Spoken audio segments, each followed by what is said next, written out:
nilai TKA yang jeblok yang kita lihat di data statistik yang ada, ini menunjukkan kepada kita bahwa di generasi penerus bangsa pada saat ini terjadi krisis berpikir kritis, di mana tentu pelajaran-pelajaran yang dikeluarkan pada soal-soal TKA itu adalah pelajaran-pelajaran yang dasar, matematika dasar, bahasa Indonesia dasar, dan lain sebagainya. Tetapi terjadi nilai yang jeblok luar biasa pada mayoritas yang mengikuti TKA tersebut, sehingga ada krisis berpikir kritis. Tapi ketika kita ingat-ingat kembali, kita sering mendengar bahwa banyak dai-dai, ustadz-ustadz, mubalik-mubalik yang menyampaikan bahwa umat terdahulu itu binasa karena sering bertanya. Sering kan kita mendengarnya. Nah, padahal salah satu sikap seorang yang berpikir kritis itu adalah sering menanyakan hal-hal yang ia tidak tahu. Nah, mungkin ini sering disalahpahami atau karena mungkin hanya disampaikan sepotong dua potong sehingga akan menjadi rancu maknanya. Maka untuk apakah Islam kemudian melarang kita untuk berpikir kritis dan hanya ikut-ikutan beragama saja seperti yang lainnya dari yang dahulu-dahulu, atau bagaimana? Kita bahas di chapter pada kesempatan kali ini.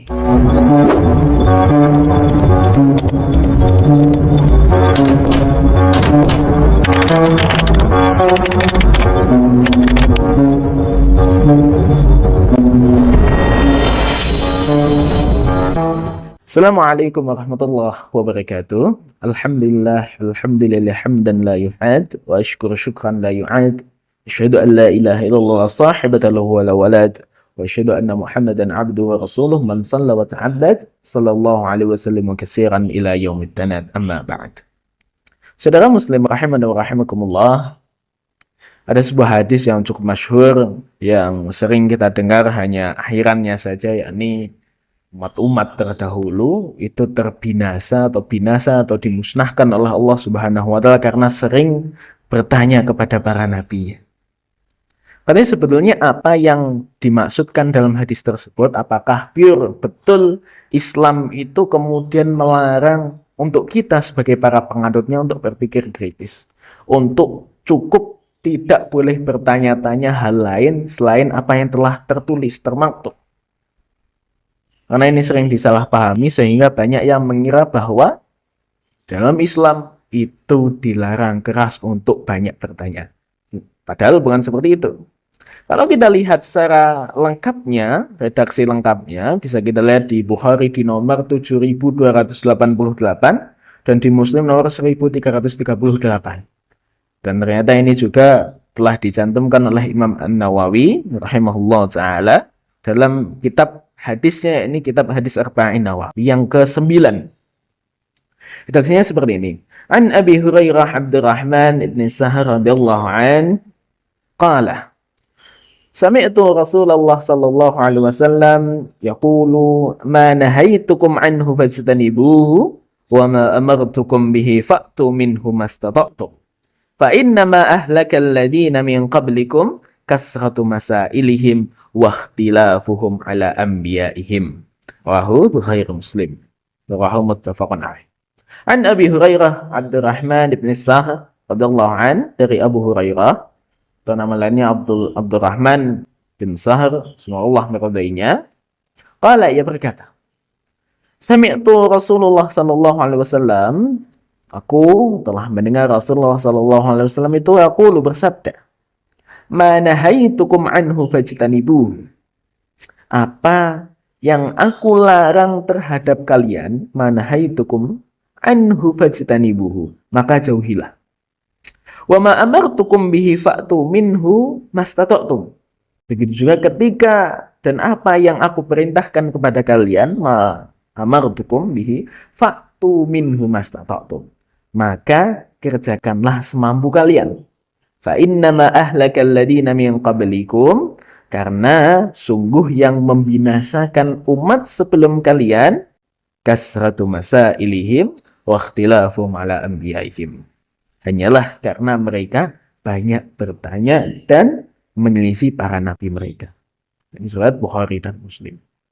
Nah, kalau kita melihat secara keseluruhan, yang tidak hanya kita dengar, oh umat terdahulu itu binasa karena sering bertanya. Itu kita bisa lihat dalam hadis tersebut ada selebihnya 3 hal yang bisa kita ambil. Yang pertama, itu tentang anjuran, tentang larangan, bahwa setiap ada larangan yang datang, maka kita jauhi. Fajtanibuhu, anhu fajtanibuhu. Kita jauhi sejauh-jauhnya. Kan Nabi kemudian ketika ada perintah, anjuran, kewajiban, kita apa? Fa'tu minhu mastata'tum. Kita laksanakan semampu kita.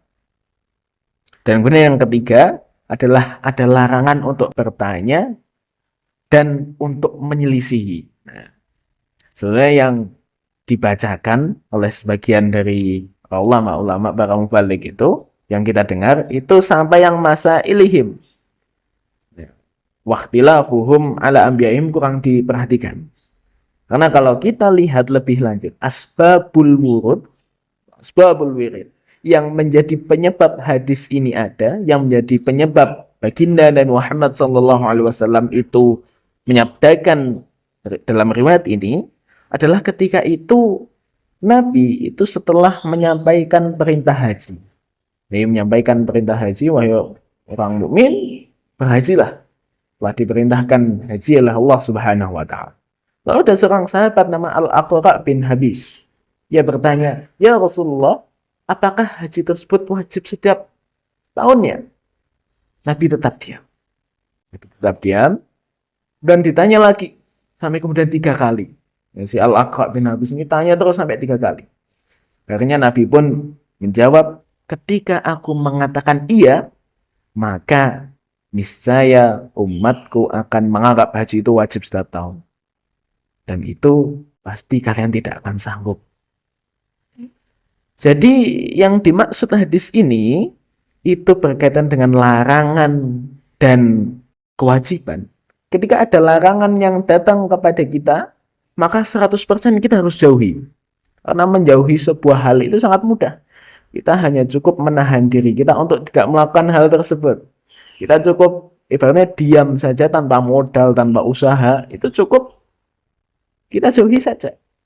Jadi mau semiskin apapun, sebahaya apapun, ketika kita sudah niatkan untuk menjauhi larangan tersebut, maka kita bisa jauhi. Maka di sini disebutkan manahaitukum anhu fajtanibuhu.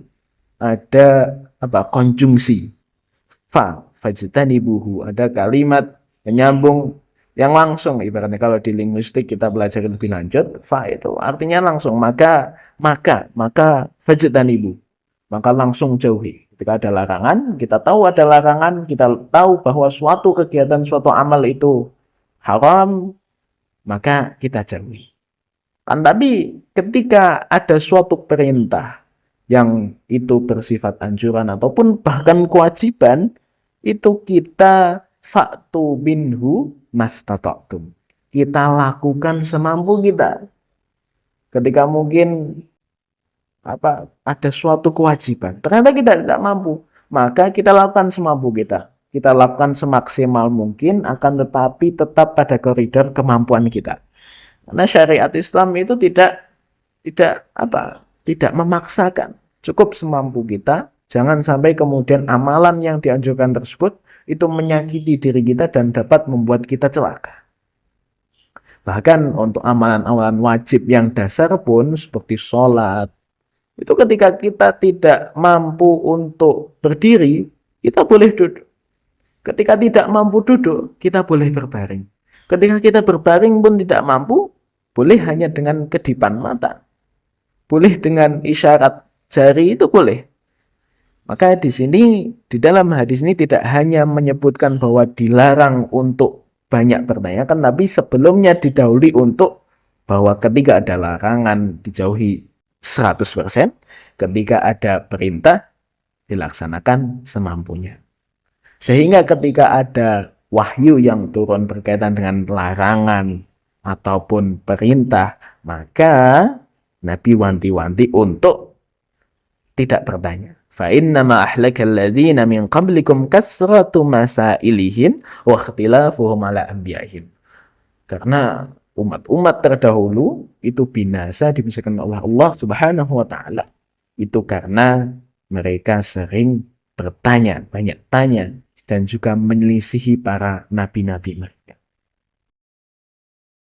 Dan di dalam konteks hadis ini yang dimaksudkan bertanya itu harus kita golongkan terlebih dahulu.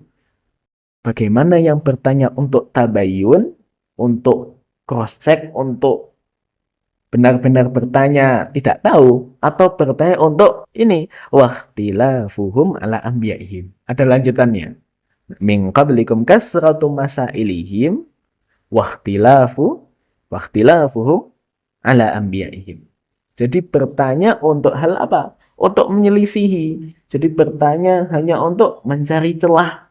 Sehingga ketika celahnya sudah ada, itu akhirnya tidak dilaksanakan. Hanya tanya-tanya saja. Ketika ada perintah hanya ditanyakan saja, ini bagaimana hukumnya, bagaimana rukunnya, syaratnya. Dia sudah tahu, tapi hanya tanya sehingga hal perintah yang awalnya itu simple, mudah, menjadi sulit.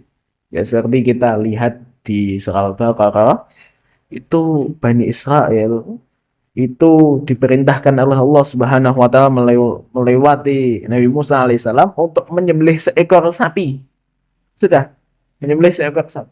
Tapi karena entah apa kemudian Bani Israel itu banyak tanya, banyak melisih. Akhirnya yang awalnya hanya mudah, hanya untuk menyembelih seekor sapi saja, sehingga ketika ditanya apa kelaminnya, apa warnanya, bagaimana bentuknya, sehingga Bani Israel sulit untuk melaksanakan. Harus sapi yang berwarna emas, sapi betina yang tidak pernah akhirnya jawaban-jawaban yang mereka tanyakan itu membuat perintah yang awalnya mudah menjadi sulit.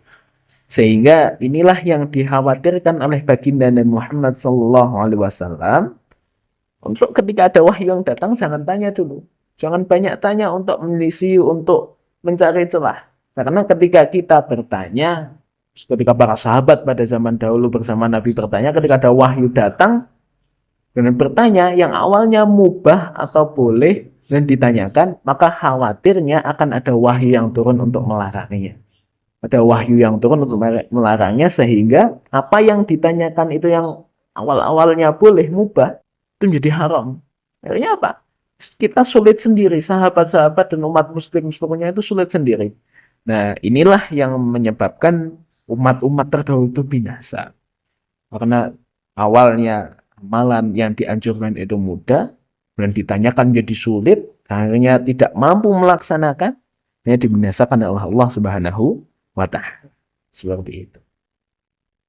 Bahkan Ibnu Hajar al-Asqalani, Imam Ibnu Hajar al-Asqalani rahimahullah ta'ala dalam kitabnya Fathul Bari itu menunjukkan bahwa takut memicu hukum baru. Ya, intinya takut memicu hukum baru seperti yang kami sampaikan tadi. Ibnu Hajar juga berpendapat demikian, bahwa yang nantinya kasratu masailihim itu bertanya itu takutnya akan memunculkan hukum-hukum yang baru. Sehingga yang awalnya boleh, jadi tidak boleh. Nah, lalu kemudian apa sebetulnya yang diinginkan dengan Islam? Apakah betul-betul Islam itu melarang kita untuk berpikir kritis? Islam itu melarang kita untuk bertanya? Sebenarnya bukan. Islam sangat menganjurkan untuk berpikir. Menganjurkan untuk melihat. Afala yanzuruna ilal ibili kaifa khuliqat wa ila samai kaifa rufi'at wa ilal jibali kaifa nusibat. Jadi melihat alam, berpikir apa yang telah Allah ciptakan, untuk berpikir melatih otak kita, itu Islam sangat anjurkan sekali. Bahkan banyak dalam ayat-ayat Allah Subhanahu wa taala dalam Al-Qur'an, afala yatadzakkarun, afala yatafakkarun. Banyak yang menyinggung tentang orang-orang yang berpikir, menyinggung tentang kita disuruh untuk berpikir. Tapi yang dimaksud larangan bertanya di sini bukan pure untuk larangan kita berpikir kritis. Karena yang dilarang bertanya dalam hadis ini itu bertanya untuk mencari celah, untuk mengada-ngada, sehingga amalan yang dianjurkan tadi, yang ditanyakan itu tadi, itu hanya diulur-ulur waktunya sehingga kita tidak melaksanakan. Jadi hanya ditanyakan saja. Karena pada hakikatnya kita itu harus fokus pada aksi, bukan hanya diskusi. Jadi jangan kemudian kita wacana berhari-hari. Kita diskusikan sebuah kegiatan, kita rapat secara berhari-hari, rapat apa, mengeluarkan anggaran yang luar biasa kan, tapi pada apa, pada eksekusinya itu tidak baik. Maka yang dimaksud hadis ini cukup kemudian aksi nyata, jangan hanya diskusi saja. Sehingga kita perlu menaati apa yang dilarang tanpa tapi, dan mengerjakan apa yang diperintahkan semampu kita tanpa nanti. Mungkin sekian yang dapat kami sampaikan. Semoga yang sini bisa menjadi ibrah dan pelajaran bagi kita semua. Dan kurang lebihnya mohon maaf, nanti kalau ada diskusi atau tambahan dan lain sebagainya bisa kita diskusikan bersama di kolom komentar. Sekian yang dapat kami sampaikan. Wallahul muwaffiq ila aqwamit thoriq.